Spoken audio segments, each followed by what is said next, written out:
Jadi dasar kita memuji Tuhan, saudaraku, menyembah Tuhan itu bukan supaya kita masuk surga. Ya, kalau agama-agama lain saya tidak tahu ya, mungkin kalau beribadah itu adalah supaya mendapat pahala, supaya mendapat perkenanan Tuhan, istilahnya untuk mendapat masuk surga. Tapi Anda keliru kalau berpikir seperti itu. Kita beribadah kepada Tuhan, kita memuji Tuhan, kita menyembah Tuhan. Karena apa, saudaraku? Bukan supaya kita mendapat surga. Kita sudah mendapatkan surga. Katakan amin. Sudah mendapatkan keselamatan itu. Melalui apa? Penebusan darah anak domba. Istilahnya itu, gelarnya Yesus itu adalah anak domba, bukan berarti Yesus itu domba gitu ya. Ini gelar anak domba Allah yang telah tersembelih gitu lengkapnya. Ya, karena perjanjian lama itu manusia untuk umat Tuhan Israel waktu itu ya, yang dipilih Tuhan, dipanggil Tuhan untuk mendapat pengampunan dosa, penebusan dosa, keselamatan, mempersembahkan korban ya. Itu anak domba, dan Yesus Kristus itu adalah sang anak domba yang sejati. Sehingga kita ini kalau ke gereja beribadah itu bukan supaya kita mendapatkan keselamatan, mendapatkan sorga, mendapatkan berkat. Itu kan seperti itu kan, lingkupannya, cakupannya. Tidak, saudara. Kita sudah diselamatkan, amin. Kita sudah dibebaskan, diampuni, diselamatkan, bahkan diberkati di dalamnya itu. Ya, unsur keselamatan itu juga bicara berkat, ya, soteria itu. Nanti lain kali kita akan belajar. Setelah belajar tentang Allah yang menyelamatkan ini di dalam Kristus. Makin belajar nanti semakin ngerti. Sehingga kalau kita ibadah itu tinggal mensyukuri. Tinggal apa, saudaraku? Mensyukuri. Haleluya, haleluya. Bagi siapa? Bagi anak domba. Haleluya. Tadi kita nyanyikan haleluya. Kenapa? Darahnya meneguhkan. Jadi darahnya itu teguh, itu artinya kokoh. Mengokohkan kita. Ya, yang sudah ditebus tadi. Ku berdiri di tengah umatmu. Ya, dari segala. Kami yang telah tadi apa? Ditebus. Ya, kami umatmu yang telah ditebus. Sudah kan? Telah. Dan telah diselamatkan. Jadi Anda datang ke gereja itu karena rasa syukur gitu loh. Saudara, jangan berpikir seperti yang diajarkan agama lain bahwa ke gereja biar apa itu nyelengi ya, nabung pahala, nabung amal soleh, nabung amal ibadah termasuk berbuat kebajikan supaya masuk surga. Liru, putar balik pemikirannya. Kekristenan tidak seperti itu. Karena Anda menerima sang anak domba yang mencurahkan darahnya, Anda percaya itu yang menjadi keselamatanku, penebus dosaku. Lah kita bersyukur gitu loh. Lah yang belum ngerti kadang-kadang yang belum merasakan, belum ngalami experience ya. Ngalami sendiri tentang dalam arti mengalami itu merasakan hal ini sebagai sesuatu yang nyata gitu ya. Aku apa benar ya diampuni ya. Apa benar ya aku udah diselamatkan. Ya ini yang akhirnya galau sendiri. Apa benar ya aku udah diberkati Tuhan, apa benar ya kok kenyataan hidupku seperti ini gitu. Mas juga keren khotbahnya yang minggu lalu kan. Ya, Mas Yuga ini nanti memang seperti bagi tugas dengan saya. Sama-sama kan dulu pernah saya ngomong, Mas cari Kristus di perjanjian lama kan. Tapi yang Mas Yuga temukan banyak tipologi kan. Karakteristik. Jadi karakteristiknya Tuhan Yesus itu sudah ada di perjanjian lama. Praeksistensinya itu karakteristiknya, tipologinya itu sudah ada. Yang muncul nampak dari para nabi, bapak-bapak leluhur yang adalah menggambarkan tipikalnya, itu namanya tipologi ya, tipikal atau karakteristiknya Tuhan Yesus. Mas juga waktu itu nyebutnya apa? Abraham itu disebut tuanku, Raja Agung. Padahal belum jadi raja. Ini kan luar biasa. Abraham menerima janji Tuhan, engkau akan menjadi raja besar, keturunanmu akan menjadi raja-raja di seluruh muka bumi, seluruh bumi akan diberkati karena engkau. Waduh, tapi waktu itu Abraham itu belum punya tanah di situ. Dia seorang pendatang asing di tanah Kanaan itu, tanah perjanjian. Dia hanya beli untuk istrinya waktu itu kan. Tapi mereka itu nanti lihat sendiri, sudah ingat khotbahnya Mas juga diulangi lagi ya minggu lalu ya, Kak. Itu karakteristiknya Tuhan Yesus ya. Jadi banyak, seperti contohnya Adam. Adam itu juga karakteristiknya tipologi Yesus. Makanya di Lukas disebut anak Allah juga. Adam itu anak Allah, disebut anak Allah. Ya, itu tipologinya Tuhan Yesus ya, karena diciptakan serupa dan gambar dengan Allah. Ya, menjadi raja. Waktu itu yang jadi raja itu Adam, bukan raja macam main-main, raja atas seluruh ciptaan. Berkuasalah atas burung-burung di udara, ikan-ikan di laut, binatang-binatang di darat. Itu jadi rajanya Adam itu. Itu kan tipologinya Yesus sebagai raja. Dunia itu kosmos, bahasa Yunani-nya itu artinya alam semesta. Jadi bayangkan waktu itu alam semesta itu rajanya Adam. Allah memerintah dari surga melalui Adam gitu loh. Itu tipologinya Yesus. Nuh, itu juga tipologinya Yesus. Ketika umat manusia hukum ya karena dosa mereka, kan seperti sekarang ada hukuman murka Allah atas dunia ini karena dosa. Ya air bah terjadi. Tapi Nuh dipakai Tuhan untuk menyelamatkan umat manusia. Ya, dia memberitakan Injil waktu itu. Dia memberitakan tentang keselamatan. Tapi manusia menolak. Yang menerima hanya Nuh dan seisi keluarganya, Nuh istrinya, ya 2 orang dan anaknya 3, 5 plus menantunya 3, 8 pas 8 orang aja. Semua tumpes. Nuh buat bahtera. Orang yang masuk bahtera selamat. Bukan orang nggak ada ya, cuman 8 ini plus binatang-binatang. Itu kan tipologinya Tuhan Yesus menyelamatkan.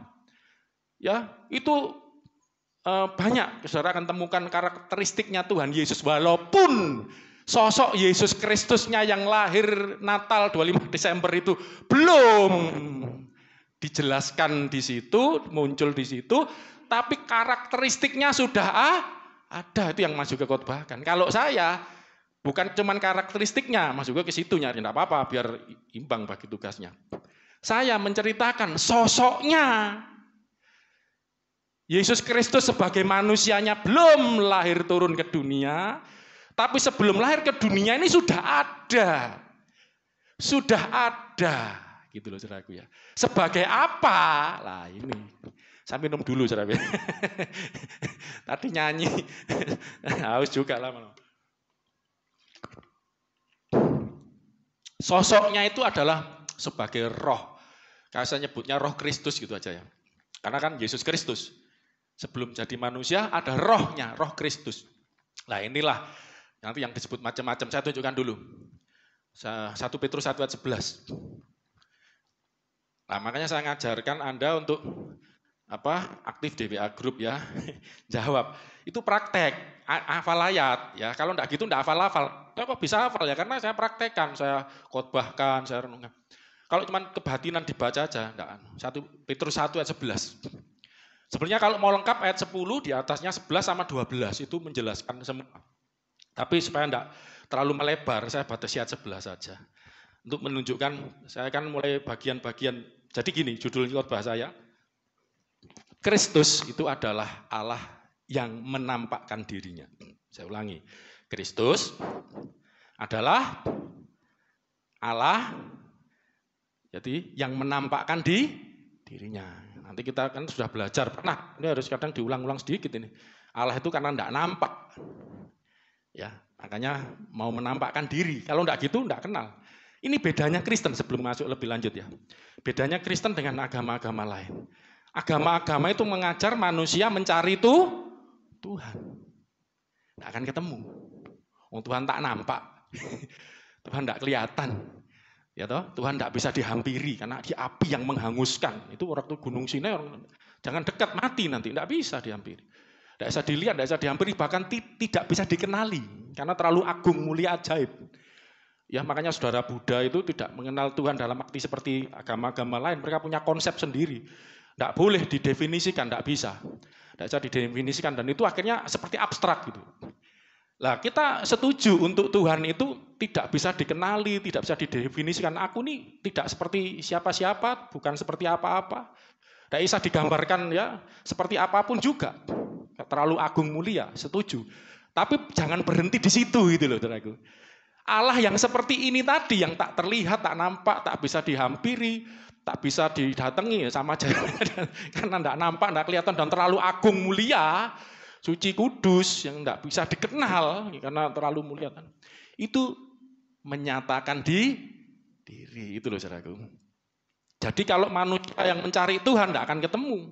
Selama Tuhan tidak menyatakan diri. Ini iseng-iseng dulu ya. Tadi saya sharing-sharing sama Esther ya di mobil ya, saya kasih. Ini tuh anak-anak muda lah, ya, biar nggak tegang, langsung teologis. Berat nanti. Ini saya punya ini aja lah, masukan ya buat anak-anak muda. Saya pernah muda juga ya.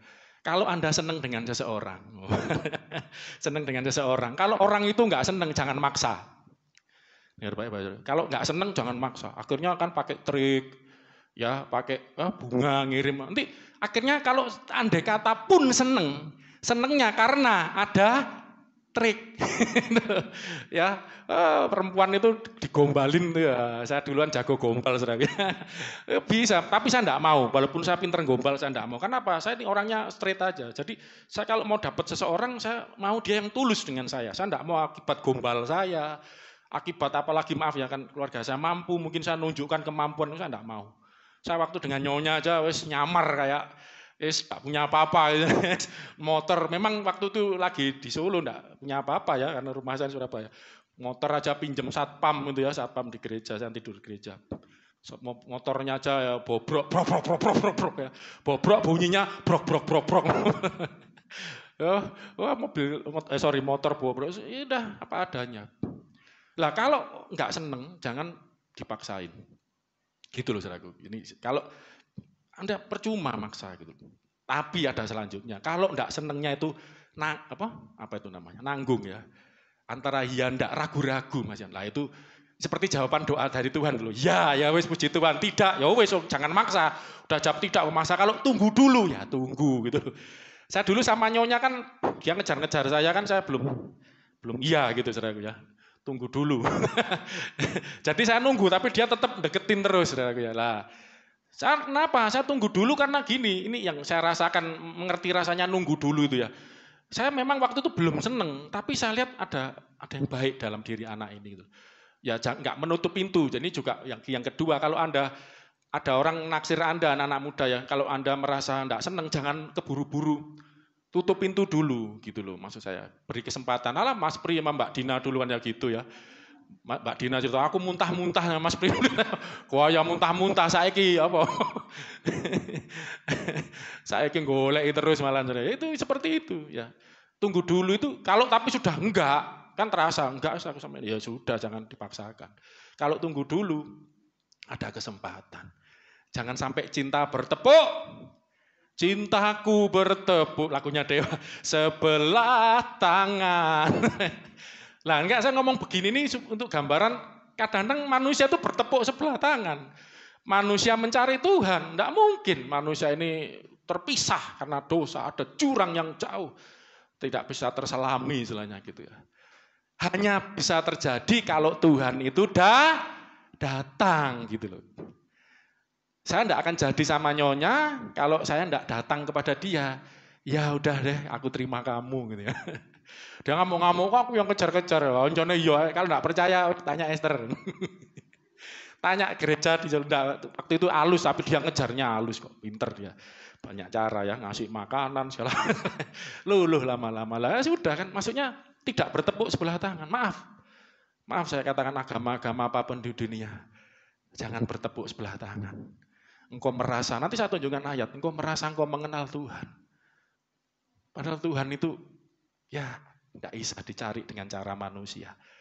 Manusia bisa ketemu Tuhan hanya kalau Tuhan datang menyatakan dirinya. Itu kuncinya. Allah yang tidak bisa dikenal, yang tidak kelihatan, yang sangat transcendence, jauh yang tidak mungkin terhampiri. Itu datang kepada kita. Itulah barulah Tuhan Yesus ini adalah Allah yang datang menyatakan diri melalui Yesus ini. Nah, waktu dalam perjanjian lama itu kan sebelum Yesus datang. Alkitab kan dibagi dua. Sebelum Yesus datang ke dunia itu disebut perjanjian lama. Itu kitabnya orang Yahudi, mereka nyebutnya tanah ya. Torah, Nevim, Ketubim. Ketubim itu tulisan suci, Nevim itu kitab para nabi, Torah itu kitab Taurat. Ya, kita nyebutnya perjanjian lama, sama isinya, itu kitabnya mereka, kitabnya umat perjanjian lama, umat Israel. Kita tahu Tuhan sudah berbicara melalui mereka. Perjanjian baru diawali dengan kedatangan Tuhan Yesus. ke dalam dunia itu. Lah, tapi kita belajar bahwa Tuhan Yesus ini ternyata sebelum turun ke dunia, dia sudah ada. Makanya Yesus berkata sebelum, itu Yohanes 8 ayat 58 adalah, sebelum Abraham jadi, aku telah ada. Lah itu saudaraku ya. Karena mereka lagi bicara Abraham, bukan berarti Yesus adanya belum. Itu kan sebelum jadi. Bahkan saya lihat bahasa aslinya Genestai itu ya, dari ginomai, sebelum come to apa tadi ya lupa. Come to, jadi sebelum ada ide untuk menjadikan Adam itu sudah ada. Ya, itulah nanti kita belajar lain kali. Tapi intinya Yesus itu sudah ada. Kebetulan mereka bicara tentang Bapak Abraham. Mereka membangga-banggakan kami anaknya Abraham. Abraham itu belum jadi, aku sudah ada. Ya kira-kira begitu. Itu menjelaskan di dalam perjanjian lama itu sebenarnya Yesus itu ada. Kalau Mas juga mengkhotbahkan karakteristiknya yang nampak ya pada nabi-nabi, pada bapak-bapak leluhur ya. Nanti saya pada sosoknya. Oke, di ayat ini ditunjukkan dan mereka 1 Petrus ya, surat Petrus. Nanti kita lihat, kita sudah sering belajar Rasul Yohanes ya. Dan mereka ini para nabi, itu ayat 10. Makanya harusnya dibaca 10, tapi nanti terlalu luas. Mereka ini para nabi meneliti saat yang mana dan bagaimana yang dimaksudkan oleh siapa, saudaraku? Roh Kristus. Para nabi ini meneliti saat yang bagaimana. Jadi diteliti. Nah ini bedanya, saudara. Jadi para nabi di dalam kekristenan, ya iman yang kita imani, bukan nabi yang seperti kesusupan atau kemasukan roh terus nulis omongannya didikte, tulisannya didikte, tidak. Mereka meneliti. Akal budinya masih main. Terbukti waktu Yesaya menerima penglihatan, terima wahyu, aku melihat, masih sadar, Yesaya melihat. Ya Allah duduk di atas tahtanya. Ujung jubahnya sampai ke baju itu kan dia lihat dan aku berpikir celaka aku najis melihat yang Maha Kudus, masih sadar gitu loh ya. Jadi Kristen itu rasional, saudaraku. Nabinya tidak, itu salah satu nabi, semua nabi seperti itu. Bukan terus enggak sadar ngomong ngaco ya, maksudnya ngomongnya itu karena kayak enggak trans gitu ya, enggak. Meneliti saat yang mana dan bagaimana yang dimaksud oleh Roh Kristus. Katakan Roh Kristus. 1, 2, 3. Roh Kristus ini para nabi. Ada Roh Kristus yang mereka teliti, yang berbicara kepada mereka. Di situ dikatakan Roh Kristus itu di mana? Yang ada di dalam mereka. Yaitu apa? Roh Kristus itu apa? Roh yang sebelumnya. Jadi sebelum diteliti, yang sebelumnya memberi kesaksian. Jadi roh yang berfirman. Memberi kesaksian tentang segala penderitaan yang akan menimpa Kristus. Makanya namanya Roh Kristus. Ini konteksnya bicara waktu itu tentang Kristus. Tapi ini menggambarkan para nabi itu berjumpa dengan suatu roh yang disebut sebagai Roh Kristus. Ini bukan karangan saya. Ini ajaran para rasul. Kristen itu terjadi karena ada ajaran para rasul. Enggak buat-buat sendiri itu ya, enggak ngarang sendiri. Ini ajaran para rasul.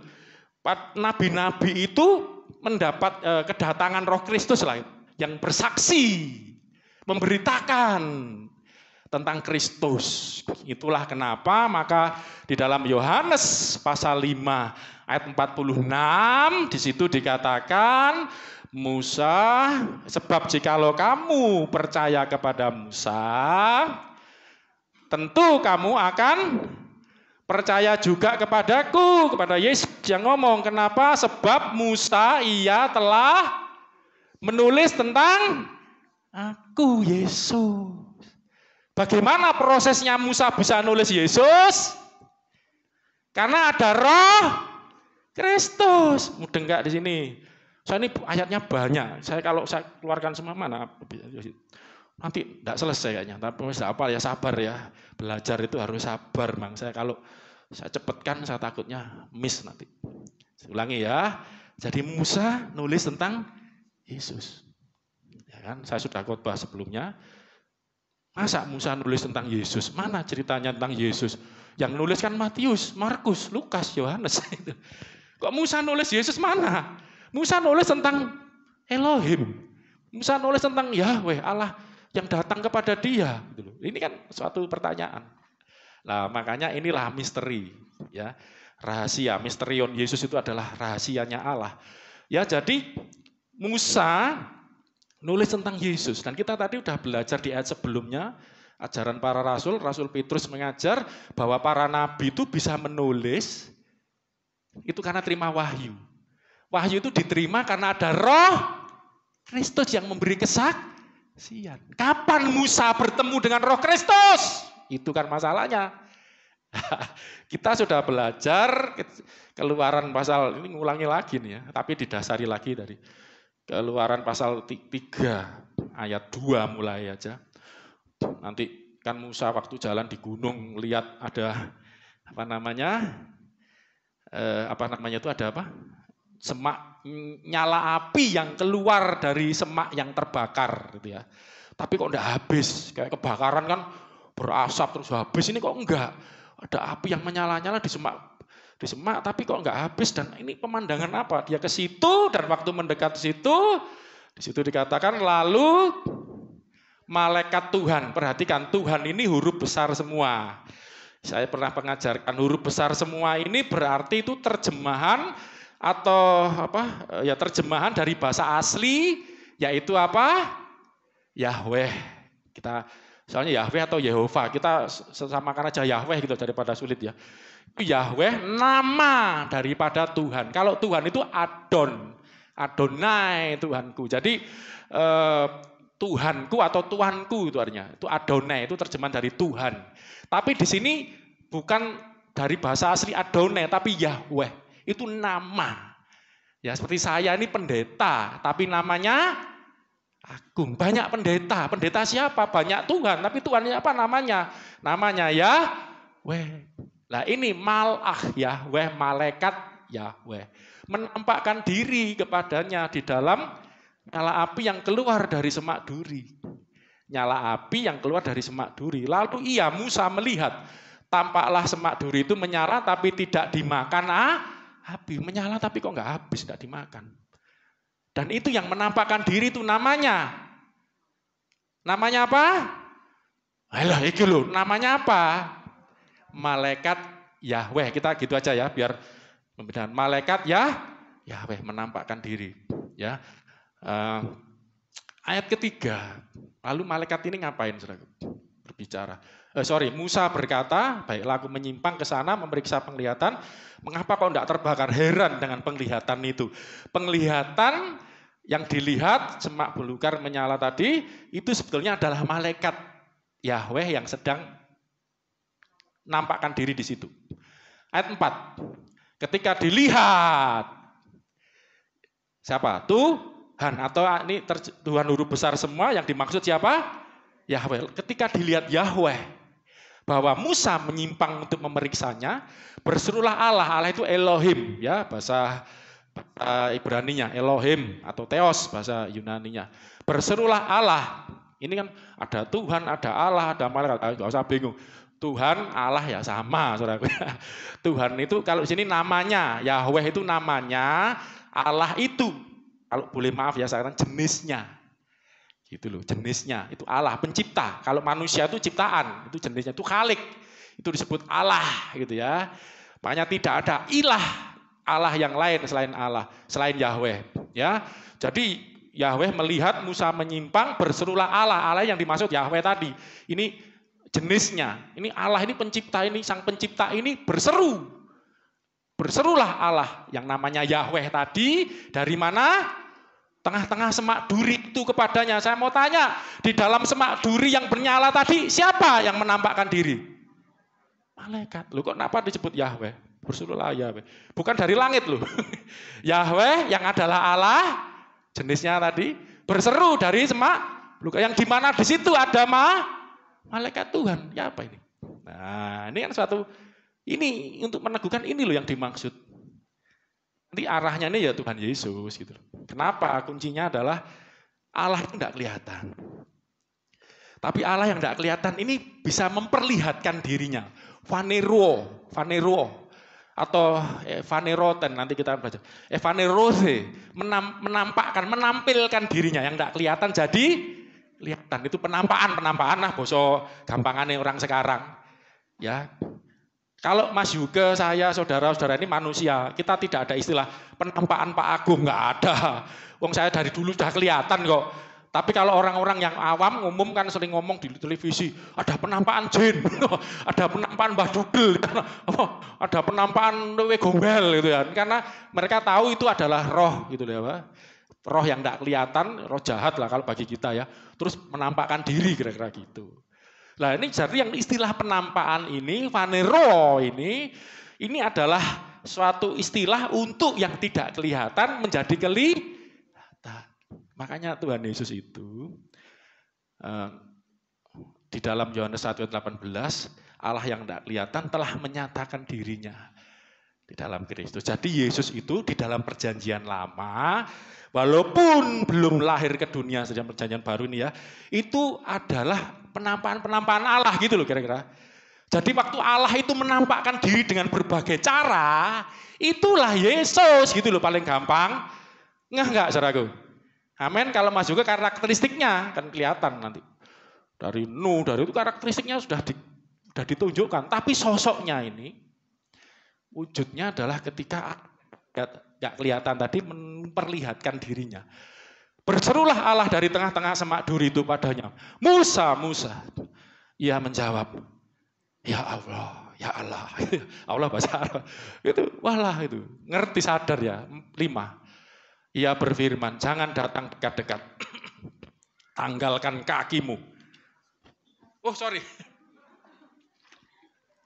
Masih sadar berarti Anda. Tanggalkan kakimu rakyat. Tanggalkan kasutmu dari kakimu. Bukan kakinya ya. Sebab tempat di mana kau berdiri, kudus. Loh, itu aja enggak main-main. Kudus tempat ini. Ayo tanggalkan kakimu. Tanggalkan kasutmu dari kaki. Makanya mungkin ini saudara muslim kalau ibadah tanggalkan kasut ya itu perjanjian lama memang. Ya perjanjian lama itu dalam kemah suci ada kolam pembasuhan saudara ya untuk basuh. Saudara Katolik saya pernah masuk gerejanya waktu itu di KKN waktu kuliah enggak ada tempat lain sudah ke sana enggak apa-apa podo Kristennya begitu. Saya waktu itu ingin tahu juga, masuk ada ini, saya enggak tahu antri, saya nubruk depan saya, baru pikir saya mau masuk. Ternyata orang berhenti semua ngambil apa tuh, kalau kayak air gitu loh. Wah saya bingung, saya ikut-ikut. Ya, puji Tuhan ya. Karena cara kesucian itu enggak apa, itu bagi saya oke, itu lambang bahwa sadar manusia berdosa, enggak layak ketemu dengan Tuhan yang suci. Karena suruh menanggalkan kasutnya segala macam, bahkan ya harus dengan air itu, tapi itu memang zaman perjanjian lama, it's okay. Tapi Yesus datang, oh maaf sudah tidak berlaku ya. Engkau mau pakai air, engkau mau lepas sandal, mau apa, kalau kotor ya kotor. Hanya darah Yesus yang bisa membersihkan, amin. Tadi kita nyanyi, darah itu membersihkan kita dari dosa. Ya karena dosa itu hukumannya maut, nyawa, upah dosa maut. Ya, di dalam darah ada nyawa, makanya Yesus memberikan nyawanya, darahnya untuk ya akhirnya kita disucikan, itu yang membuat kita layak. Ya, amin saudaraku. Lalu ia berfirman Allah Yahweh tadi malak dalam penampilan malak Yahweh malaikat Tuhan tadi dalam semak belukar berseru, jangan datang dekat-dekat. Tanggalkan kasutmu dari kakimu. Sebab tempat di mana engkau berdiri adalah tanah yang kudus, anak kamu. Terus,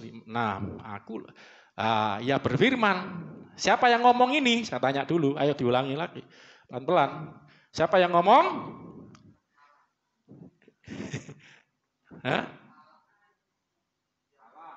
Tes, siapa yang ngomong? Allah, Yahweh namanya, nggak apa-apa. Memang itu Allah namanya Yahweh dalam wujud. Nah ini biar lengkap. Oh Kristen kok enggak, ini memang harus begini. Ya, Yesus itu Allah, kok bisa gini-gini? Ya itu Allah di dalam menampakkan diri dalam Kristus nanti. Allah yang namanya Yahweh, kalau perjanjian baru kita memanggilnya biar jelas. Bapa. Yahweh itu namanya. Di dalam perjanjian baru Yesus kenal Yahweh itu celuen, panggilan Bapak, wis sama itu ya. Jadi ingat ya, Bapak itu namanya Yahweh. Tapi kenapa kita enggak panggil nama Yahweh lagi ini ya? Kan sekarang ada harus manggil Yahweh ya. Pertama, Tuhan Yesus saja enggak ngajar gitu. Yesus kalau ngajar panggilan itu Bapak. Yang kedua, ini adat orang timur. Itu yang ngajarin orang barat. Itu Kristen barat biasanya. Kristen timur enggak. Kristen timur itu kenapa ada firman Tuhan ngomong janganlah menyebut nama Tuhan Allahmu dengan sembarangan sebetulnya. Asal-asalan atau sia-sia ya. Makanya orang Yahudi, ini kitabnya orang Yahudi, mereka mengganti. Oh, kitab ganti-ganti bukan saking hormatnya. Nama Yahweh diganti Adonai. Tuhanku, Adon Tuhan. Enggak berani. Gitu loh. Nah, saudara siapa? Siapa? Nama bapakmu siapa? Bapakmu, Chandra. Namanya siapa? Ayahmu. Cun. Kamu kalau panggil Cun berani enggak? Enggak berani. Walaupun namanya Cun, tapi kalau dia manggil kalau enggak papa, ayah, bapak, itu loh saudaraku. Makanya kenapa kita enggak memanggil Yahweh? Ya kita panggil Bapa sama saja. Yo, kita enggak manggil nama. Tapi kalau ini untuk teologi, untuk pelajaran, ya enggak apa-apa. Dijelaskan namanya. Saya tadi tanya namanya siapa? Jun, tapi dia enggak berani panggil Jun. Kok unik namanya Jun gitu. Papanya nyonya malah Tan Cucu. Ya benda. Tan Cucu, waduh. Tapi pernah manggil Tan Cucu, oh. Nggak berani, sungkan. Papa. Ya kira-kira gitulah ya. Jadi iya, Allah yang bernama Yahweh tadi ini untuk pelajaran enggak apa-apa. Yang kita panggil Bapa ini tadi pencipta langit bumi segala isinya yang enggak kelihatan dan macam menampakkan diri dalam wujud malaikat Yahweh, malaikatnya istilahnya. Nanti saudara akan bisa bandingkan malaikat untuk penampakan Yahweh dengan malaikat yang pada umumnya itu nanti ada perbedaannya. Supaya bisa Anda. Kebanyakan untuk malaikat Yahweh ini tunggal. Ini sebut jamaah, itu salah satunya. Yang kedua, caranya ngomong. Powerful. Ngomongnya itu berotoritas, berkuasa. Seperti Allah sendiri yang ngomong. Kalau malaikat-malaikat, saudara lihat aja Gabriel waktu ketemu Musa. Gabriel ketemu Maria. Karena Maria ini saudaranya Musa yang dikatanya Al-Quran. Maria kakaknya Harun. Ayahnya namanya Amran lah. Ini kan ayahnya Musa dan Harun. Ya apa ya sudahlah. Beda Maria. Nah ini Maria ini ketika ditemui malaikat Gabriel kan salam bagimu. Hei yang dikasih Tuhan Allah gini-gini. Kan lain ngomongnya. Kalau ini coba malaikat Yahweh ini. Ngomongnya gimana? Ia berfirman atau berkata, akulah. Loh ini malaikat kok apa enggak kurang ajar loh? Karena dia memang malaikat yang adalah perwujudan dari Vanero, dari Allah, Yahweh tadi. Sebagai malaikat, nanti Allah juga akan menunjukkan, menyatakan diri, menampakkan diri sebagai manusia juga. Abraham. Kejadian 18 ya. 18 waktu menjanjikan Ishak tahun depan kamu akan melahirkan, itu manusia bisa mewujudkan dalam bentuk apapun. Dan saat ini sebagai malaikat ngomong, akulah Allah Yahmu, Allahnya Abraham, Allahnya Ishak, Allahnya Yakub. Lalu Musa nutup mukanya sebab ia takut memandang Allah. Padahal Allah yang dilihat itu sebagai wujud malaikat. Makanya Yesus ngomong, melihat aku, melihat Bapa atau Allah. Sama. Sudah mulai ngerti ya ke sini ya. Nah sekarang ada satu pemikiran seperti ini. Saudara sering ketemu kan.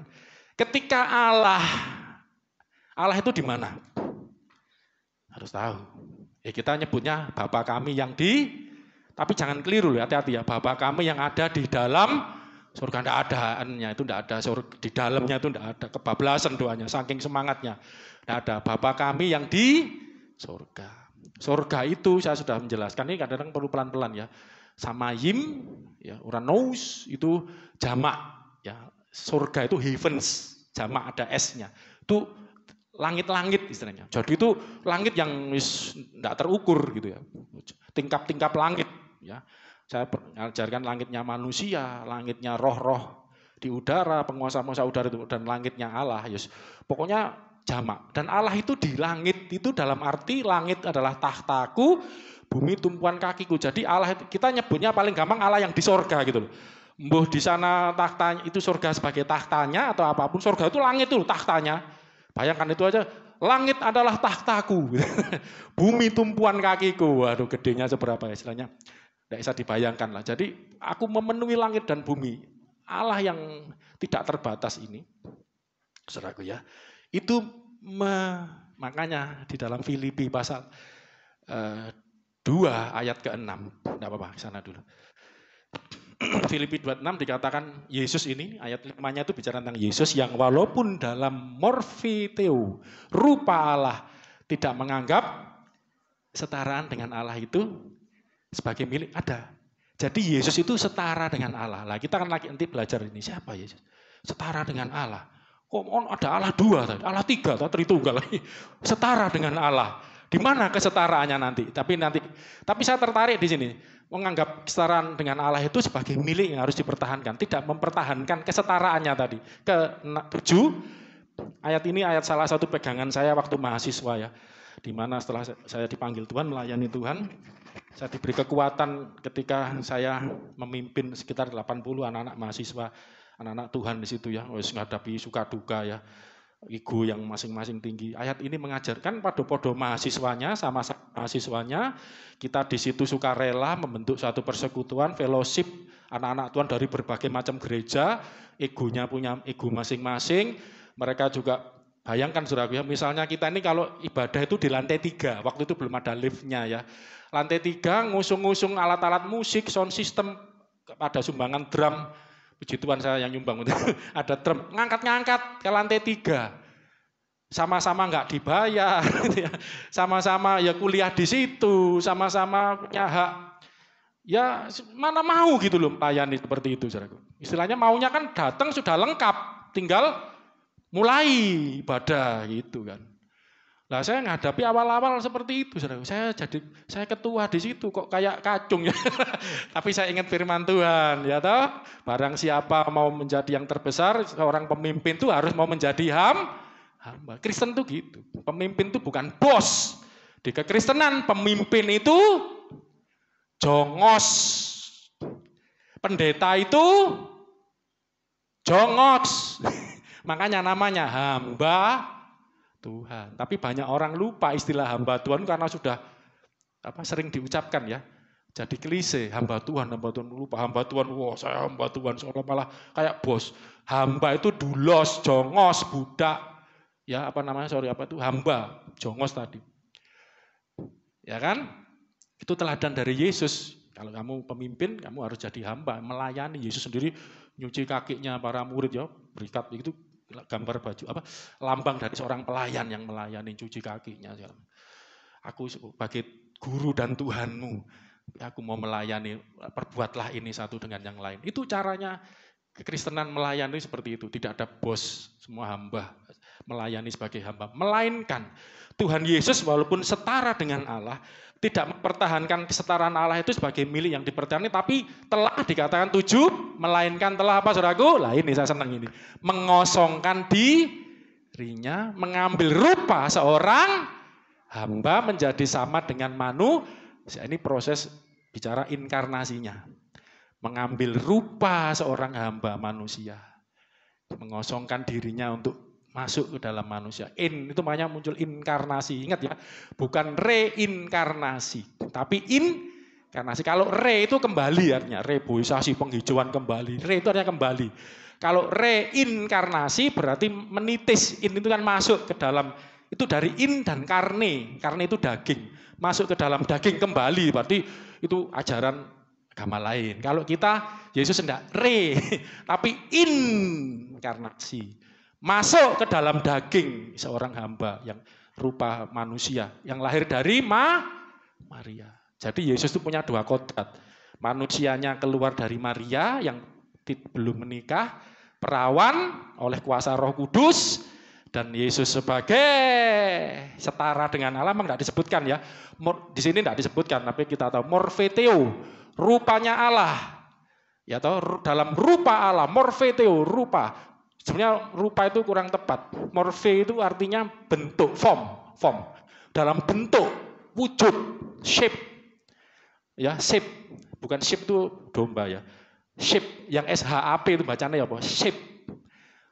Bentuk sampai detail itu shape namanya. Itu dalam bentuknya Allah. Tidak menganggap setara dengan Allah itu pertama, tapi mengosongkan dirinya untuk masuk dalam mengambil rupa hamba, masuk dalam daging tadi, menjadi manusia. Itulah Tuhan. Nah, sekarang pertanyaannya, ini kan orang kan sering tanya, waktu Allah jadi manusia, itu juga pernah saya tanyakan SD, dengan kejadian yang dialami Musa tadi, Allah menampakkan diri dalam wujud malaikat. Ketika Allah menampakkan diri dalam wujud malaikat, saya mau tanya, Allah yang di surga masih diam di situ? Aku telah turun. Ayat 8. Keluaran 3 ayat 8. Bukan yang Filipi, Keluaran 3 ayat 8. Aku telah turun untuk menyela. Sebab itu, Allah yang berfirman, Yahweh namanya, dalam wujud Malak Yahweh, malaikat Allah berfirman dari tengah-tengah semak belukar yang menyala-nyala tadi, ngomong, akulah Allah ayam, Allah Abraham, Allah Isa, Abraham, Isa, Allah pertama Allah ayahmu, Allah Abraham, Allah Isa, Allah Yakub, ya. Terus aku telah turun ayat 8. Sebab itu aku telah turun untuk melepaskan mereka. Turun. Nah, makanya 2 minggu lalu saya khotbah judulnya Allah yang turun ke dunia. Kristus adalah Allah yang turun. Saudara, Allah turun.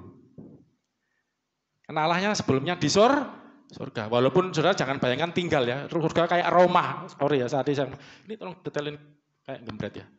Jadi Allah itu bukan di dalam surga. Di surga. Ya, di dalam itu kan seperti rumah. Ya kan, seperti kayak rumah gitu. Berarti Allah itu terbatas, dibatasi oleh rumah. Kalau kita bayangkan surga itu rumah, jangan. Langit itu tidak terbatas. Langit di atas segala langit itu sudah tidak terbatas. Disitulah Allah, tidak terbatas. Nah, ketika Allah yang tidak terbatas tadi turun, di surga masih ada Allah enggak? Mbak Esther masih, kok bisa? Sudah turun tadi ya apa? Kan enggak apa-apa Mbak Esther. Nanti kalau tak traktir makan mie goreng di Ibu.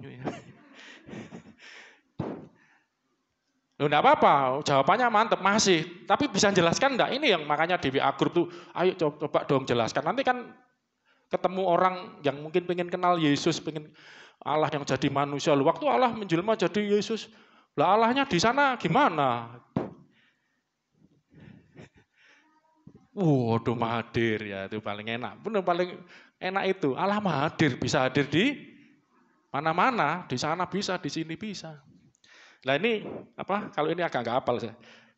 Ada 2 ayat saya mau tunjukkan. Nah ini nanti yang disebut hipostasis ya. Saya minggu lalu mau ngajar hipostasis, enggak ada waktunya. Coba saudara lihat kejadian tentang Abraham dulu. Abraham mengalami perjumpaan dengan Roh Kristus. Ya, dalam wujud waktu itu, kalau ini Roh Kristus yang datang kepada Musa dalam wujud ayolah saudara, ini kan Roh Kristus yang datang kepada para nabi kan. Memang Musa ini nabi yang pertama lah istilahnya kalau di dalam tradisi kenabian. Walaupun nabi itu pertama disebutkan untuk Abraham, nanti lain kita bahas. Ini tentang saksi ya. Oke lah, nanti mungkin terlalu langsung menyimpulkan tes malaikat Allah ini adalah Roh Kristus. Sudah kesimpulannya memang banyak penjelasan. Waktunya cukup banyak. Itu yang agak panjang untuk menjelaskan. Tapi anggap ini dulu, nanti saya akan tunjukkan. Dan itu tidak terbantahkan. Ini yang dimaksud adalah Roh Kristus. Yang dalam wujud malaikat Yahweh tadi. Abraham juga pernah mengalami kejadian 18. Cuman ayatnya ini biar cepat ya. Kalau mau baca semua, masalahnya kan kita waktu ya, terbatas waktu, saya harus pilihkan ketika ketemu dengan sebagai manusia ya. Datang hadir sebagai manusia. 18 ayat 1 dan 2 dulu aja deh. Apa-apa belajar. Oke. Jadi siap-siap saya katakan kalau suatu kali Allah menjumpai Anda. Allah percaya enggak Allah bisa datang menjumpai saudara dan saya? Amin? Loh kan enggak percaya kan? Tes. Percaya enggak Allahmu hidup? Allahmu bukan patung. Allahmu enggak bisu. Allahmu bisa ngomong, bisa berbicara. Memang caranya Tuhan menjumpai bisa macam-macam nanti. Loh saya bukan nabi Pak, Allah menjumpai. Oh tunggu. Makanya nanti harus kalau belajar nanti saudara akan lihat bahwa Allah itu banyak cara bisa nanti berbicara.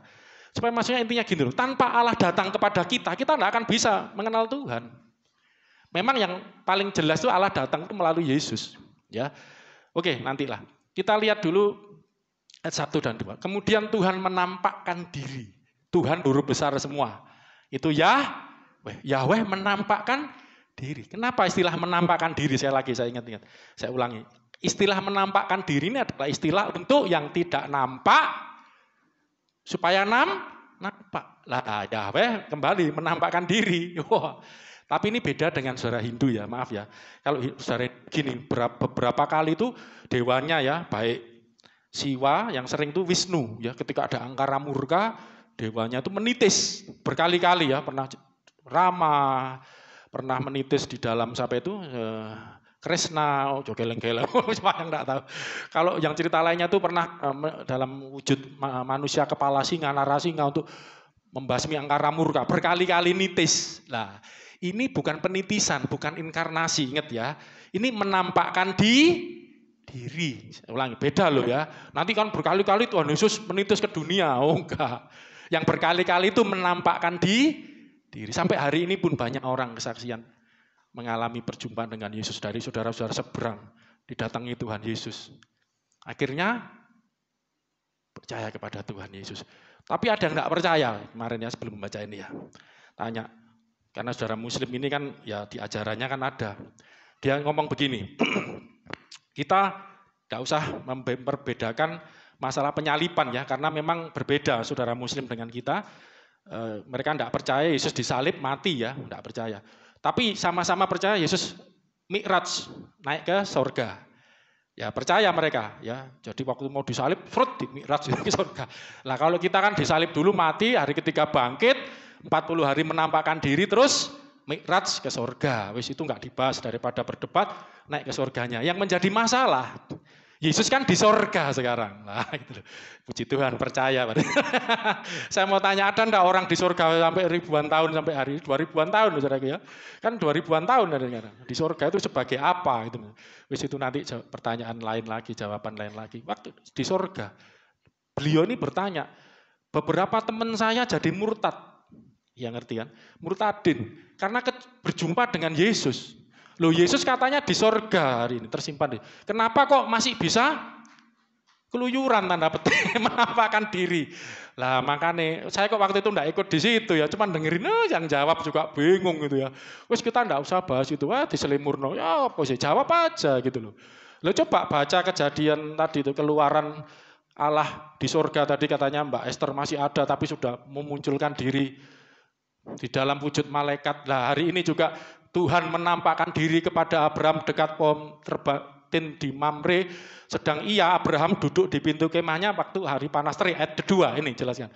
Tuhan menampakkan diri dalam wujud apa? Ketika Abraham mengangkat mukanya lagi duduk di kemah di pohon terbantin dekat Mamre. Mamre itu satu daerah.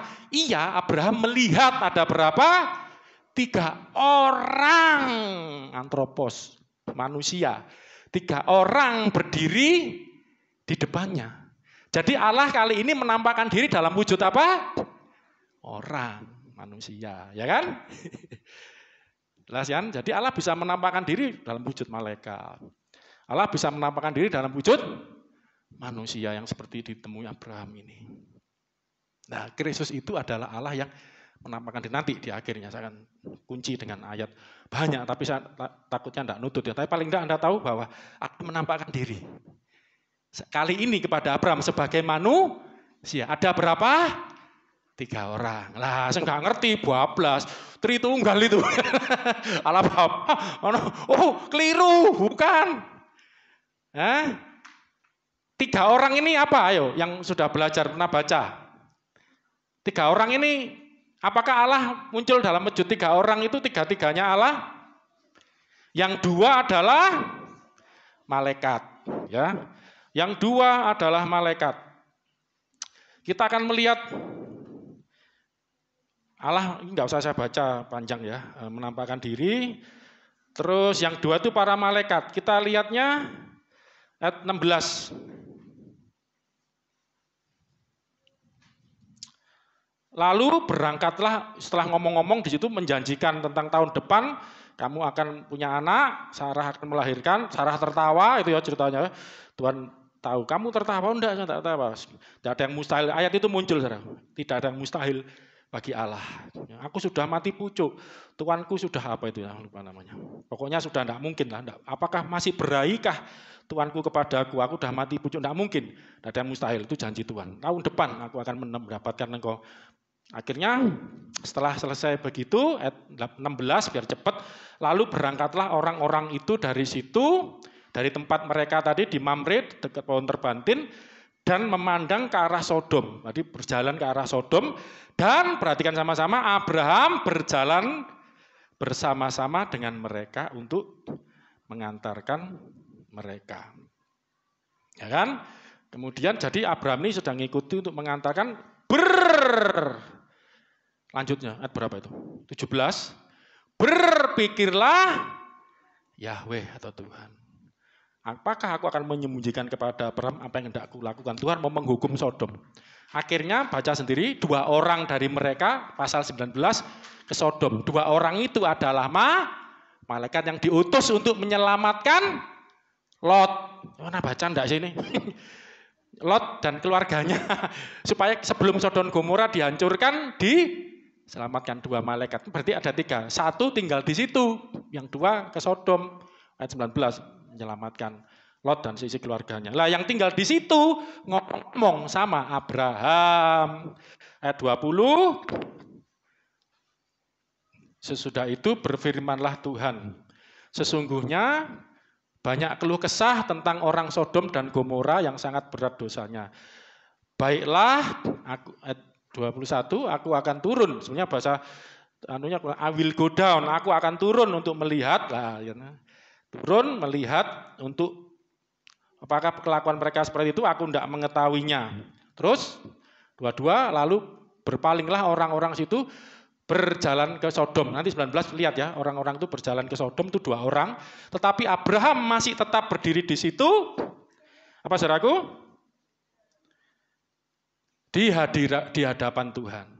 Tuhan yang dihadapi Abraham, wujudnya apa?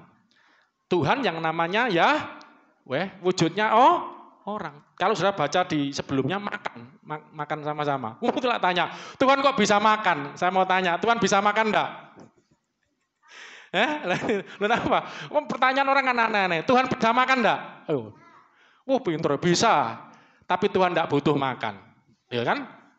Tuhan enggak butuh makan tapi bisa makan. Waktu Yesus bangkit itu Tuhan, ini kan kepada kemuliaan kok makan ikan goreng. Loh. Wong ini aja zamannya waktu Tuhan menampakkan diri sebagai manusia, makan sama Abraham ya bisa kok. Tapi bukan untuk hidup, untuk berfellowship dengan Abraham. Makanya Wahyu 3:20 bagus. Lihat, aku berdiri di muka pintu dan mengetok. Barang siapa membuka pintu hatinya, aku masuk mendapatkan dia dan duduk makan bersama dia. Allah itu suka berfellowship dengan kita. Wah, duduk makan semeja denganmu ya. Itu kan lagunya Don Moon tuh bagus ya. Ya toh. Kita semeja dengan Tuhan, duduk dekat dengan Tuhan ya, menikmati hadirat Tuhan. Oke, itu fellowship.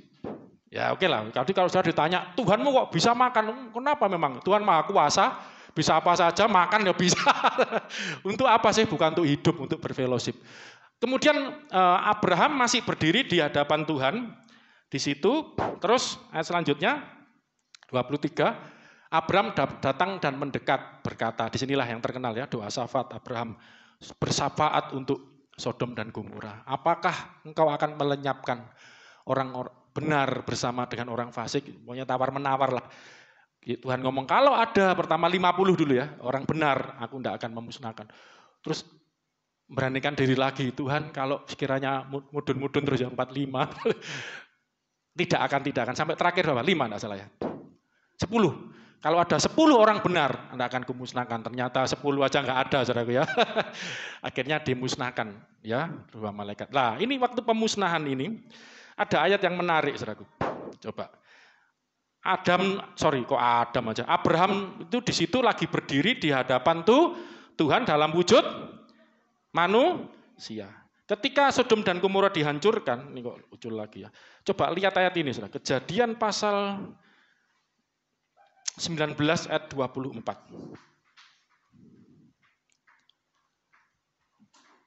Coba. Kejadian 19 ayat 24. Kemudian Tuhan, ini setelah Lot diselamatkan oleh 2 malaikat yang berangkat duluan tadi ya. Tuhan tidak ikut mereka, Tuhan bersama Abraham menceritakan ini yang akan kukerjakan ya. Kan Tuhan berpikir, apakah aku sembunyikan ini sahabatku ini. Wah, makanya luar biasa ya. Makanya Abraham disebut sahabatnya Allah. Ya, orang yang dekat dengan Allah. Kita juga, Yesus ngomong, kamu bukan lagi hamba, kamu adalah sahabatku. Ya toh? Ya, puji Tuhan, kita jadi sahabatnya Tuhan Yesus yang adalah Allah yang jadi manusia. Kita sahabat-sahabatnya Allah. Amin. Makanya ada lagu I am a friend of God. Ya. Aku ini temannya Tuhan. Luar biasa loh, enggak ada. Sudah manggil Tuhannya Bapak, manggil Tuhan itu temannya juga. Gampang kok saudaraku, kok bisa? Saya ini sama Joshua ini tuh anak saya, dia manggil saya Bapak. Tapi Joshua juga seperti teman dengan saya, main hangout bersama.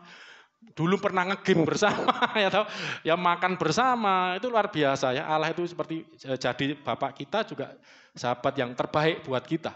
Ya, kemudian Tuhan menurunkan 1, 2, 3 hujan belerang, pinter baca anak-anaknya, dan api ke atas mana? Sodom dan Gomora. Itu setelah dibebaskan ya, diselamatkan oleh 2 malaikat itu bersama istri dan 2 anaknya perempuan. Calon mantunya diajak enggak mau, enggak percaya. Berarti cuma 4 orang, enggak sampai 10 ya. Tapi istrinya Lot noleh ke belakang, ingat harta bendanya. Jadi tiang garam, itu ceritanya sendiri ya. Api turun, hujan api dan belerang, hujan belerang dan api turun atas Sodom dan Gomora ini berasal dari mana? 1, 2, 3 berasal dari Yahweh, Tuhan besar semua. Dari mana? Langit. Loh, tadi ada di bawah. Yang nurunkan Yahweh yang di mana? Tuhan yang di mana? Di langit. Langit atau surga? Sama. Memangnya ada berapa Tuhan orang Kristen itu? Ini saking kalau nggak ngerti Mahadir tadi yang katanya Mbak Esther bilang tadi, makanya itu Yesus kok Tuhan, Yesus kok itu Mahadir, Yesus itu, lah masalahnya Yesus itu bukan sekedar penampakan Allah ya, tapi inkarnasinya Allah ya, menjadi manusia. Tadi mengosongkan dirinya, mengambil rupa menjadi manusia. Berasal Tuhan dari langit. Nah, kita akan temukan lagi Ulangan 4 ayat 36. Ini saya mau tunjukkan supaya ini kita bisa mengerti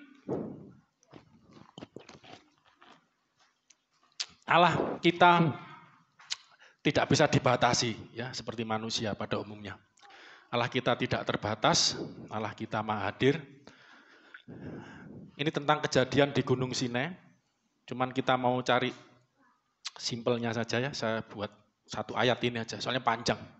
1, 2, 3, ini kejadian di Gunung Sinai. Dari langit, ya ini Yahweh ya, Allah kita Elohim yang namanya Yahweh, membiarkan engkau mendengarkan suaranya. Dari mana?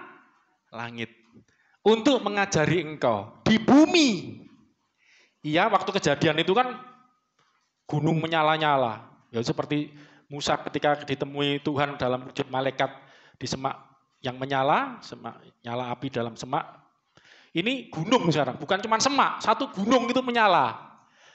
Ya, dan Tuhan juga hadir di dalam api di gunung itu.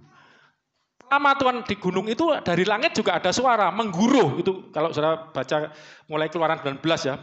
Tuhan menjawab dengan guruh. Guruh itu apa? Dari bumi saudaraku ya. Tiba-tiba ada guruh bledek gitu kan. Enggak, bledek itu dari langit. Ada suara dari langit mengguruh, menjawab. Tapi namanya guruh enggak jelas. Itu suara apa ya? Dari langit ia membiarkan engkau mendengar suaranya. Untuk apa saudaraku? Mengajari engkau.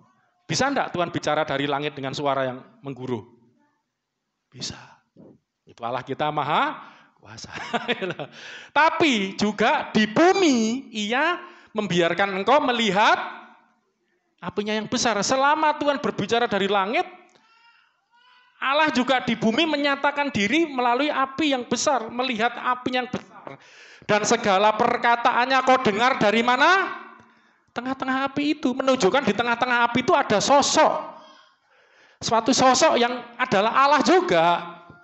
Dari langit ada Allah berbicara.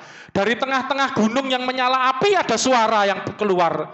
Yang di situ nanti hukum Taurat diberitakan kepada Musa. Ini memangnya ada berapa Allah gitu loh. Belajar mangano.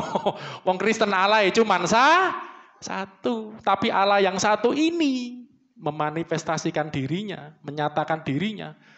Kalau ditunggal dalam 3 wujud.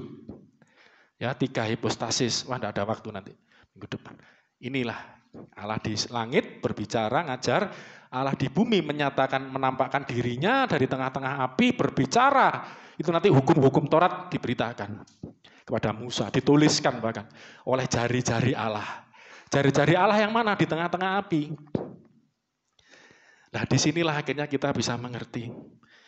Loh, sayang waktunya tidak cukup ya. Inilah Kristus itu adalah Allah yang menampakkan diri. Ini Yohanes 1:18, saya akan kunci segera karena waktu ya. Sebenarnya masih banyak ayat yang saya mau tunjukkan perjanjian lama. Bagaimana Allah itu menyatakan diri tetapi bukan berarti Allah kehilangan eksistensinya. Itu mengosongkan dirinya aja. Bukan berarti terus Allah hilang, kosong namanya. Bukan hilang. Ya, mengosongkan dirinya itu saya kenosis ya sebenarnya. Itu kenosis itu artinya kenos itu artinya terjemahnya tuh banyak ya. Salah satunya itu juga tidak mempertahankan ini saya lupa. Menghilangkan reputasi ya. Menghilangkan reputasinya gitu ya. Jadi Allah itu tidak menganggap sebagai Allah ya. Dia mengosongkan dirinya, menghilangkan reputasi, meninggalkan reputasi Allahnya untuk jadi manusia. Nanti lain kali. Oke. Di sini dikatakan ayat 18. Tidak seorang pun pernah melihat Allah, tetapi anak tunggal Allah. Ini yang dimaksud. Nah ini saudaraku ya, saya perlu tunjukkan ayat. Kok bisa bahwa malaikat Allah itu adalah Yesus? Malaikat Yahweh yang menampakkan diri tadi adalah Yesus. Nah di sini disebut, coba ya, tak seorang pun pernah melihat Allah. Ini dikunci ya, tidak ada seorang pun pernah lihat Allah. Tetapi anak tunggal Allah lah ini. Monogenes ya. Mono itu tunggal. Satu-satunya. Genis itu yang dilahirkan oleh Allah itu. Yang ada di pangkuan Bapa. Saya pernah jelaskan ini bahasa Yunani-nya kolpos. Pangkuan itu artinya bukan berarti Bapa memangku Yesus. Saya sudah jelaskan kapan itu ya. Pangkuan ini bukan harafiah. Tapi ini adalah kiasan, artinya adalah posisi yang dekat dengan Bapa. Ya, saya sudah jelaskan perbandingannya dengan pangkuan Abraham, itu arti harafiahnya teluk, sebenarnya teluk. Saya temukan lagi ayat tentang kolpos ini, kalau saudara pernah baca ayat ini, berilah maka kamu akan diberi suatu takaran yang dipadatkan, digoncangkan, yang akan diberikan berlimpah-limpah ya, di dalam ribaanmu, itu kolpos. Jadi ada diberkati, ya grojokno. Bukan cuma di tangan, di kolpos Anda, di pangkuan itu dalam. Apakah itu berarti ketika Tuhan memberkati Anda, Galuh sedang duduk gini, Galuh aku memberkati kamu ya digerojok, di pangkuan gini, itu kan satu gambaran. Bahwa itu diberikan kepada Galuh. Gitu loh. Pangkuan itu berarti tidak harafiah ya. Jadi ini suatu berkat atau suatu posisi yang dekat. Ya, nanti lain kali diperdalam.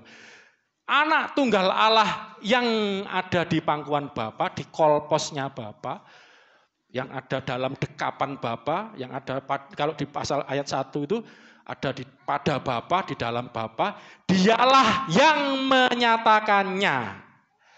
Dialah ini siapa? Anak tunggal Allah tadi kan, yang dimaksud Tuhan Yesus kan, yang menyatakan Allah yang tidak bisa dilihat tadi. Jadi dengan kata lain, Yesus itu adalah yang menyatakan Allah. Yang tidak kelihatan jadi kelihatan. Gitu. Ya kan? Ada satu ayat lagi, 2 ayat nanti tutup.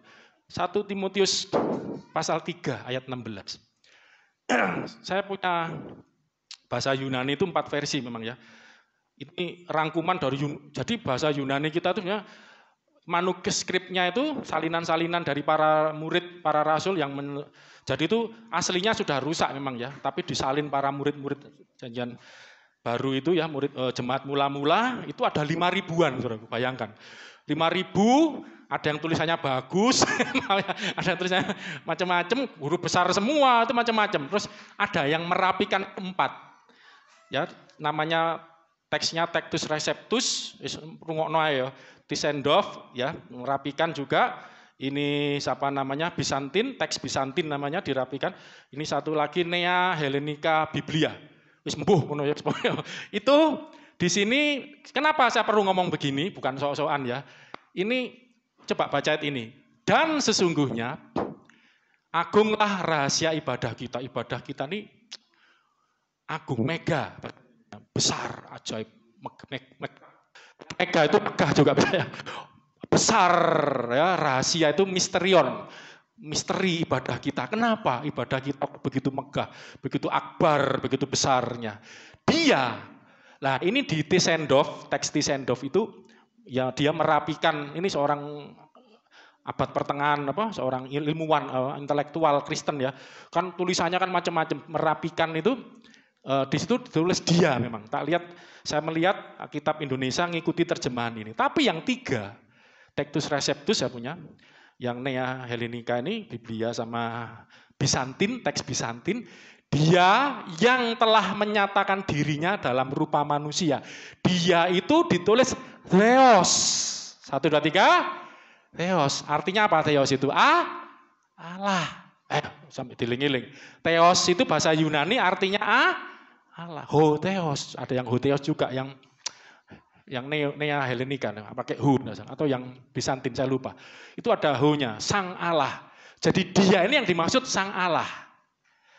Ya, jadi 3 teks yang lain ini menyebutkan dia yang telah menyatakan dirinya dia ini adalah Allah. Jadi Allah telah menyatakan dirinya. Di sini ensarki ya. Jadi Theos evanerose menyatakan diri itu sebenarnya betul menampakkan dirinya. Evanerose. Bisa enggak ngikuti Bu Untung? Evanerose. 1, 2, 3. Vaneruo itu kata dasarnya vaneruo itu menampakkan. Ini evanerose ya, menampakkan dirinya. Vaneruo. Jadi Theos evanerose insarki. Dari situlah insarki ini dalam daging ya, dalam manusia.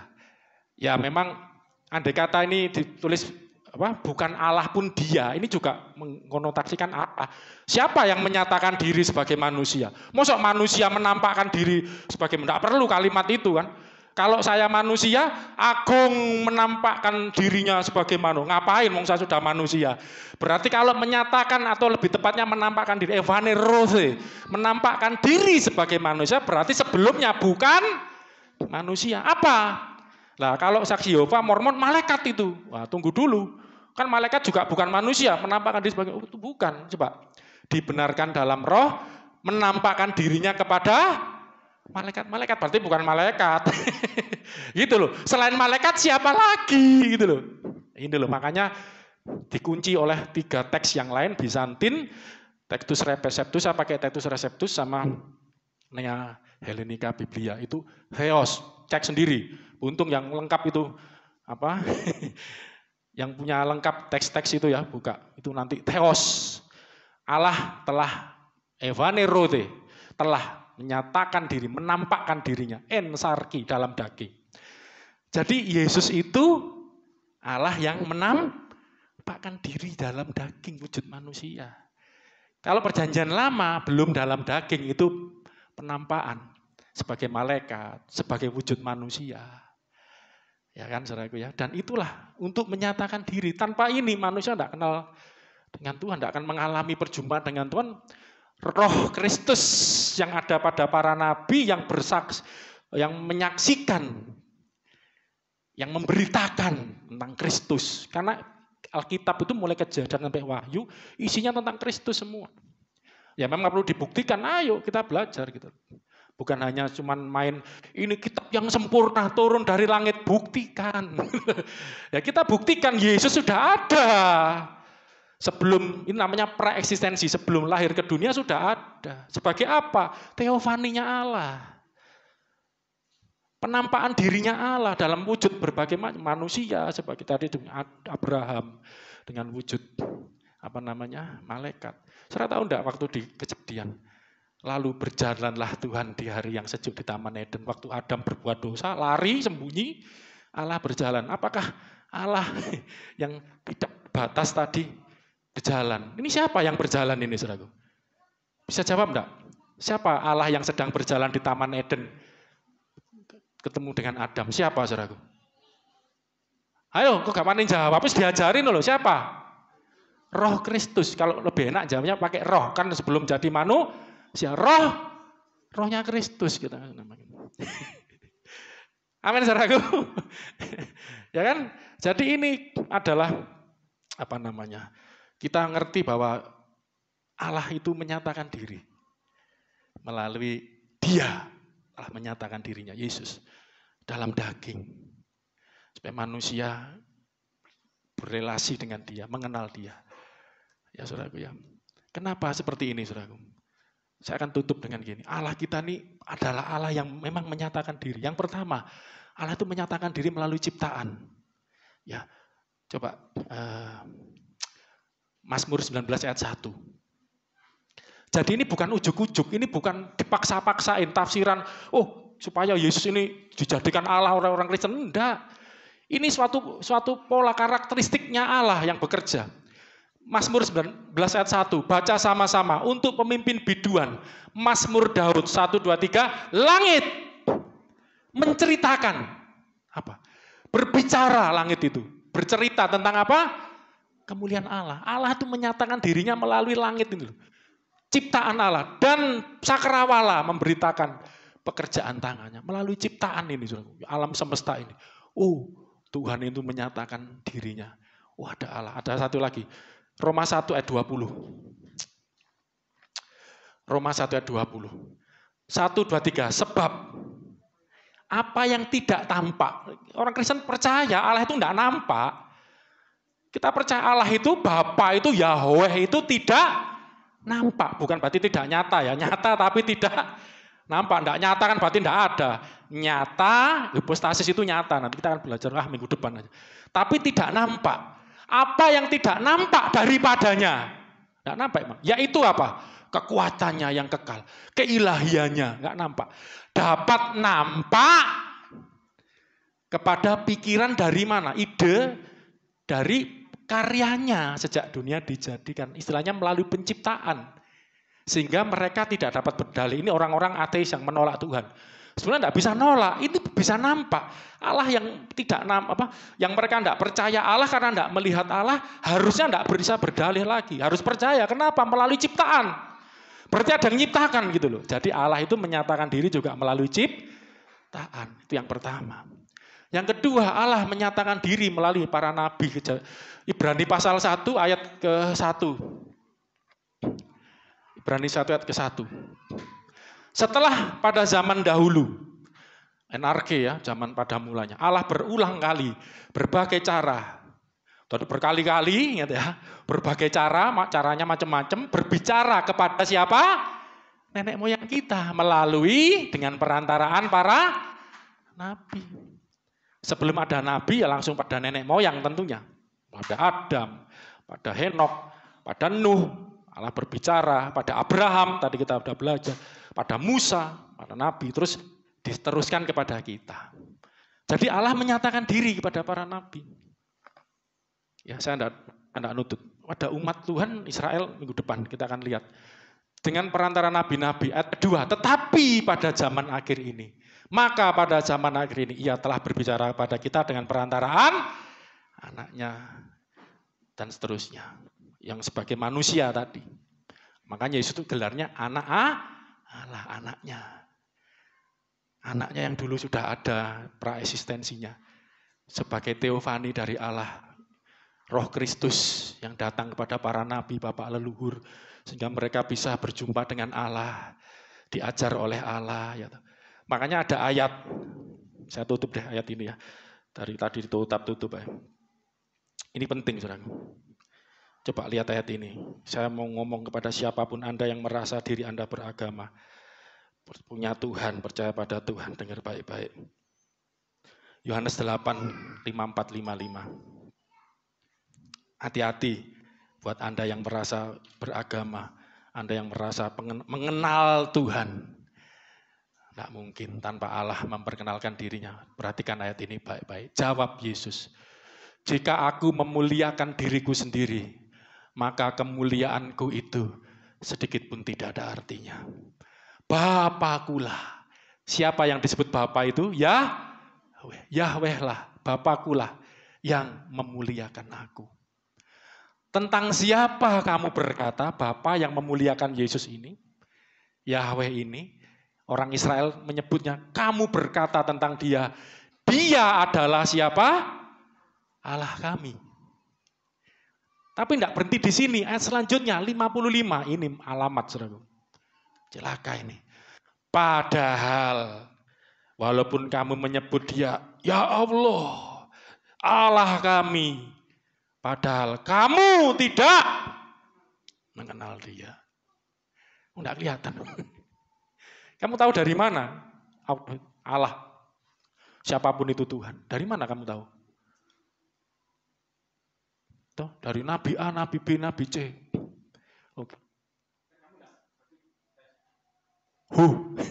Berarti kan kamu tidak ngalami sendiri. Ya kan? Kamu tidak kenal dia.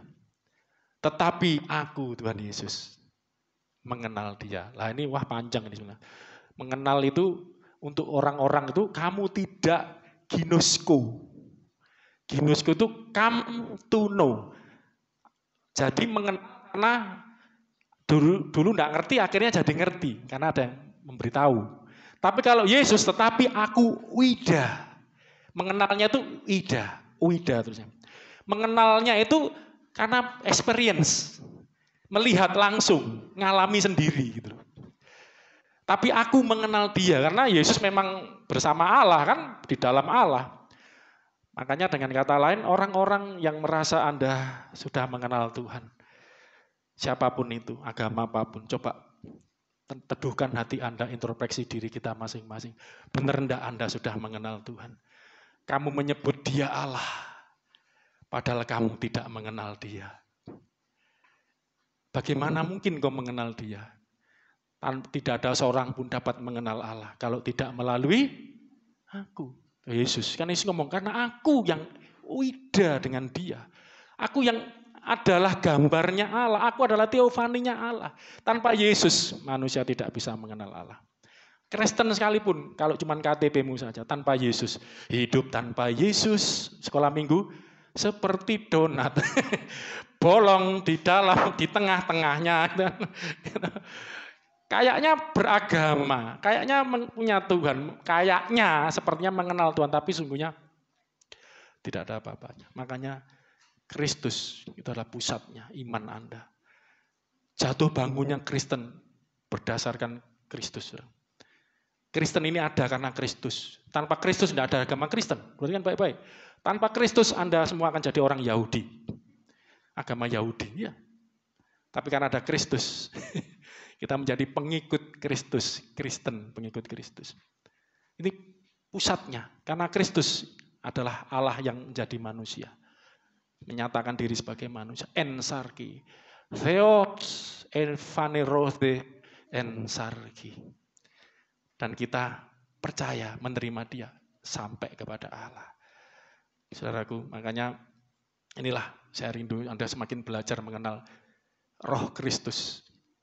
yang sudah ada bersama nenek moyang kita, para bapak-bapak leluhur, para nabi, untuk menyaksikan tentang karya keselamatan Allah di dalam Kristus. Mari kita berdoa. Datang kepada Tuhan, kita akhiri pada kita. Mari singer bisa bantu saya.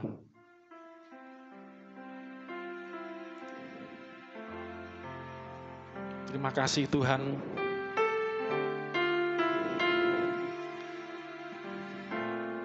Terima kasih. Kami mengenal Engkau sekarang. Dan kami tidak lagi jauh.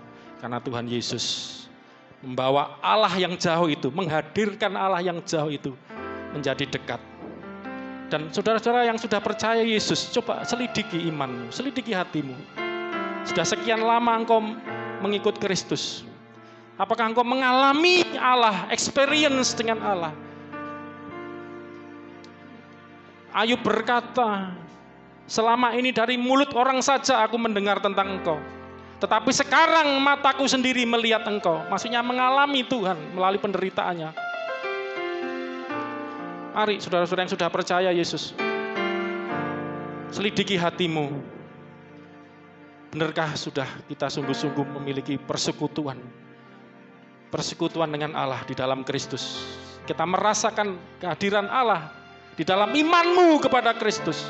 Atau ternyata kita hanya agamanya saja Kristen, tapi tidak pernah mengalami Allah, tidak pernah mengalami Yahweh di dalam Kristus, Bapa di dalam anaknya Yesus Kristus.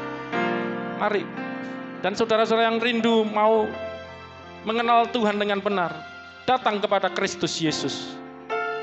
Dia adalah Teofani Allah. Dialah Allah yang menyatakan dirinya dalam rupa manusia. Haleluya, terima kasih Tuhan. Selidiki aku, lihat hatiku, apakah ku sungguh mengasihimu, Yesus, Kau yang Maha Tahu dan menilai hidupku. Tak ada yang tersembunyi bagi. Bangkit berdiri sama-sama sekali lagi. Selidiki sebelum kita akhiri ibadah kita. Lihat hatiku, apakah aku sungguh mengasihimu, Yesus, Kau yang Maha Tahu dan menilai hidupku. Tak ada yang tersembunyi bagimu. Telah kulihat kebaikan. Alami Allah di dalam Kristus. Alami Allah itu nyata. Allah yang hadir dalam hidup Abraham. Tahun depan kau akan memiliki anak. Berjuang sekalipun mereka sudah mati pucuk, sudah hilang harap, tidak mungkin punya anak. Tidak ada yang mustahil bagi Tuhan, kata Allah yang menjumpai Abraham dalam wujud manusia. Telah kulihat kebaikan-Mu yang tak pernah habis di hidupku. Ku berjuang sampai akhirnya Kau dapati aku tetap setia. Allah selalu hadir.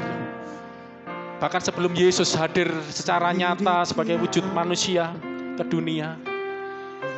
Sejak permulaan zaman, sejak Adam jatuh dosa pun, Allah sudah hadir untuk menyelamatkan manusia. Kau yang Maha Tahu dan menilai hidupku. Tak ada yang tersembunyi. Alami kehadiran Tuhan di dalam Kristus. Telah kulihat kebaikan-Mu yang tak pernah habis di hidupku. Ku berjuang sampai hati aku tetap setia. Ambil waktu merenung sejenak. Saya tidak hanya mengajar secara intelektual, pengetahuan akademis. Ketika Allah hadir dalam kehidupan ciptaannya. Ketika saya menjelaskan Allah hadir ketika Adam jatuh dosa. Adam lari dari Allah. Allah hadir di Taman Eden di hari yang sejuk, dikatakan langkah kakinya didengar Adam, ketika dia lari takut. Padahal Allah datang menampakkan diri pada Adam di Taman Eden, berseru, Adam, Adam, di mana kamu? Itulah Allah kita, Allah yang mencari umatnya. Agama-agama mengajar manusia dituntut untuk mencari Tuhannya. Tapi kekristenan mengajar bahwa Allah itu datang untuk mencari, memanggil umatnya yang terhilang. Yes. Adam, di mana kamu? Sampai hari ini panggilan itu terdengar. Yeah. Di mana engkau, anak-anakku? Dan Tuhan datang untuk menyelamatkan Adam. Saudara tahu itu ceritanya. Akhirnya dibuatkan baju karena dosa itu mengakibatkan ketelanjangan. Ditutupi dengan baju dari kulit binatang. Allah yang buat itu. Dan Allah berikan janji keselamatan. Nanti keturunan perempuan ini akan menghancurkan kepala ular. Sekalipun tumitnya diremukkan. Itu nubuatan pertama kali tentang Kristus. Saya nggak ada waktu untuk menjelaskan itu lebih lanjut. Dan ketika Allah hadir kepada Musa, menjumpai dalam nyala api di tengah-tengah semak belukar. Allah hadir bukan hanya untuk iseng-iseng jalan-jalan main-main ke dunia. Allah hadir untuk memberikan janji keselamatan. Aku telah turun karena aku mendengar penderitaan umatku. Aku akan turun, aku telah turun untuk membebaskan, menyelamatkan mereka, menuntun mereka ke negeri tanah perjanjian ku siapkan bagi mereka. Aku akan membebaskan mereka. Allah hadir bagi umatnya, menyelamatkan umatnya. Bahkan ketika Allah menjumpai Abraham untuk menguatkan janjinya dalam wujud manusia, tahun depan aku akan menjumpai kamu dengan memiliki seorang anak. Walaupun mereka sempat tidak percaya, tapi Tuhan menguatkan janjinya. Adakah yang mustahil bagi Tuhan? Umat Kristen, umat Tuhan adalah umat yang mengalami Tuhan. Mengalami kehadiran Tuhan dalam hidupnya. Alami Tuhan Yesus. Amin. Kristus.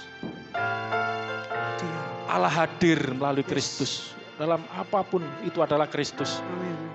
Ketika engkau percaya kepada Kristus, Allah hadir menyelamatkan hidupmu, memberkati hidupmu, menolong hidupmu.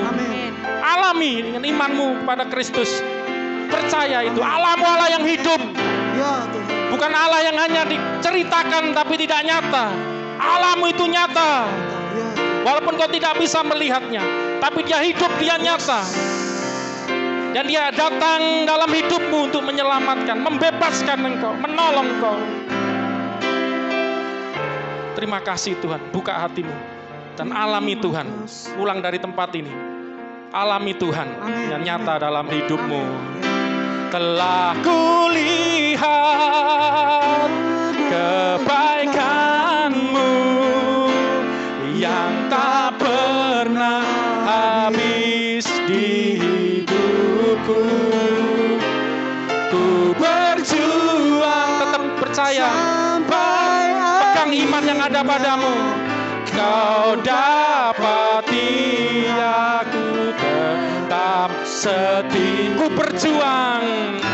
Ku berjuang sampai akhirnya. Kau dapati aku tetap setia. Kau dapati aku tetap setia.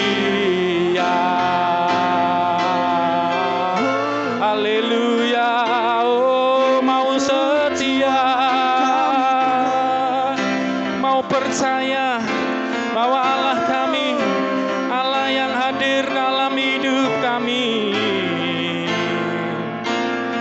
Terima kasih Tuhan, Allah yang tidak pernah meninggalkan kami. Amin, amin.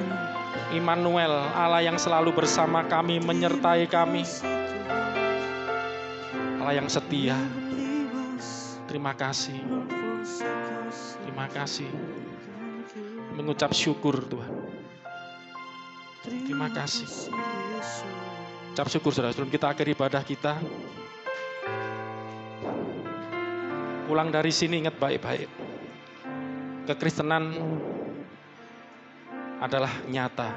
Kristus nyata. Allah itu nyata di dalam Kristus. Alami Allah yang kau sembah, Bapa di sorga, di dalam Yesus Kristus yang menyatakan diri dalam Kristus, hadir dalam hidupmu, menjumpai hidupmu, melawat hidupmu, dan kau akan menjadi pengikut-pengikut Kristus yang sejati. Amin. Tuhan hadir dalam hidupmu. Tuhan ada, Tuhan nyata. Engkau mengalaminya. Dan terimalah kehadiran Tuhan yang nyata dalam hidupmu melalui imanmu kepada Kristus Yesus.